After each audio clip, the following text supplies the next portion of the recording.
कृष्ण कन्हैया लाल की जय। गुरु ब्रह्मा गुरु विष्णु गुरुदेवो महेश्वरम गुरु साक्षात् परब्रह्म तस्मै श्री गुरुवे नमः तस्मै श्री गुरुवे नमः। एक वखत જંગલની અંદર એક ઋષિમુનિ પોતે તપ કરતા હતા। ત્યારે એમણે જ્યારે તપ કરતા હતા ત્યારે પોતે એ ધ્યાનમાં બેસતા હતા આંખો બંધ કરીને। તેવા સમયે એક સાપ તેમની સામે આવી અને ફૂફાડા મારતો હતો। એટલે જે ઋષિમુનિ હતા એમના ધ્યાનની અંદર ભંગ થયો અને પોતે તરત આંખ ખોલી અને જોયું તો સામે સાપ હતો। સાપે કહ્યું ઋષિમુનિને કે તમે મને આશીર્વાદ આપો, આજ્ઞા આપો, આજથી હું તમારો શિષ્ય છું અને મને કોઈ નિયમ ધર્મ આપો।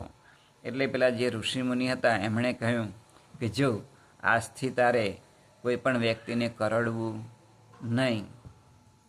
એટલે સાપે આ આજ્ઞા પોતે માથા લઈ લીધી અને પછી વિચાર્યું કે હવે પછી હું કોઈને કરડીશ નહીં।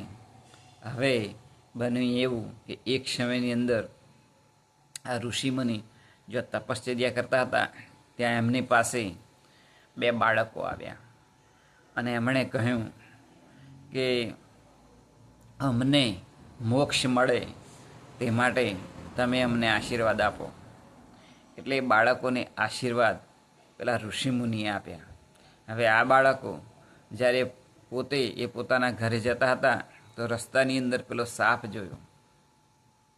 એટલે આમે છોકરો કંઈક જોવે એટલે કંઈ સડી સંચો કર્યા વગર રહે નહીં।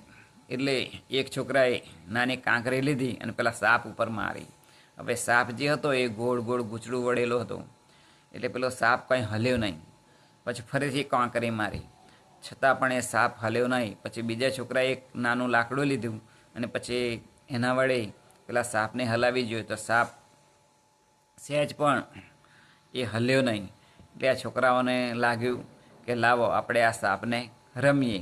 એટલે બંને બાળકો આમ સામસામે ઊભા રહ્યા અને એકબીજા ઉપર આ સાપને ફેંકે। એટલે ખૂબ રમ્યા। પછી એ છોકરાઓ થાકી ગયા એટલે સાપને ત્યાં છોડી દીધું અને પછી એ છોકરાઓ પોતે એ પોતાના ઘરે ચાલતા થયા। હવે આ જે સાપ હતો એના જે હાડકો હતો એ બધો ખોખરો થઈ ગયો હતો। હવે સાપ એકદમ ઢીલો થઈ ગયો હતો કારણ કે ઘણી વખત જ્યારે છોકરા સામે સાપને ફેંકતા હતા કોઈ વખત એ સાપ નીચે પણ પડી જતો હતો। એટલે સાપ એ ખૂબ દુઃખી થયો। ધીમે ધીમે એ પોતે પેલા જે ઋષિમુનિ હતા એમની પાસે આવ્યો અને એમને વાત કરી કે જુઓ મને તો આ રીતે બાળકોએ મારા શરીરને ખૂબ રમ્યા એટલે આ મારો બધો હાડકો એ ખોખરો થઈ ગયો હતો। વળી હું પણ એકદમ ઢીલો થઈ ગયો છું। ત્યારે પેલા જે ઋષિમુનિ હતા એમણે કહ્યું કે મેં તને કરડવાની ના પાડી હતી પરંતુ ફૂફાડો મારવાની ક્યાં ના પાડી હતી। ત્યારે ફૂફાડો તો મારવો હતો। જો તે ફૂફાડો માર્યો હોત તો એ બાળકો ઊભા ના રહ્યા હોત, એ બાળકો એ ભાગી ગયા હોત, પરંતુ તારે ફૂફાડો મારવો જોઈતો ને। એટલે પેલો સાપ સમજી ગયો કે ખરેખર મારે મારા જીવનની અંદર એ મારા શરીરને સાચવવું હોય તો ભલે હું કોઈને કરડીને દુઃખી ના કરું પરંતુ ફૂફાડો તો મારી શકું। એટલે ત્યાર પછી આ જે સાપ હતો એ જ્યારે પણ કોઈ એને સતાવે તો તરત એ ફૂફાડો મારતો તો માણસો એ ભાગી જતા હતા।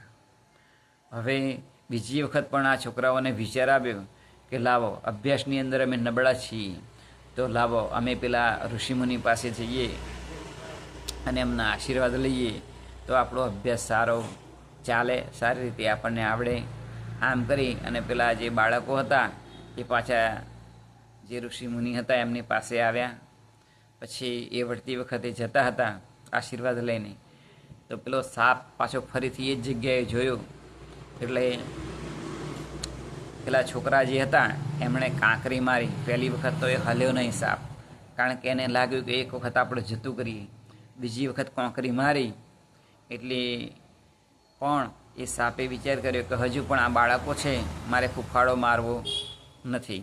અને ત્રીજી વખત લાકડું લઈને જ્યારે એ સાડી સંચો કરવા માટે ગયા એટલે એ સાપે તરત એમ કરી અને ફૂફાડો માર્યો. એટલે પેલા જે બાળકો હતા એ બે ઊભી પૂંછડીએ એ ભાગી ગયા. અને બાળકોને થયું એ ખરેખર એ સાપ જો આપણને કરડે તો આપણને એ મારી નાખે. એટલે આજ પછી આપણે કોઈ પણ દિવસ કોઈ પણ સાપ હોય તો આપણે એને હેરાન કે પરેશાન કરીશું નહીં.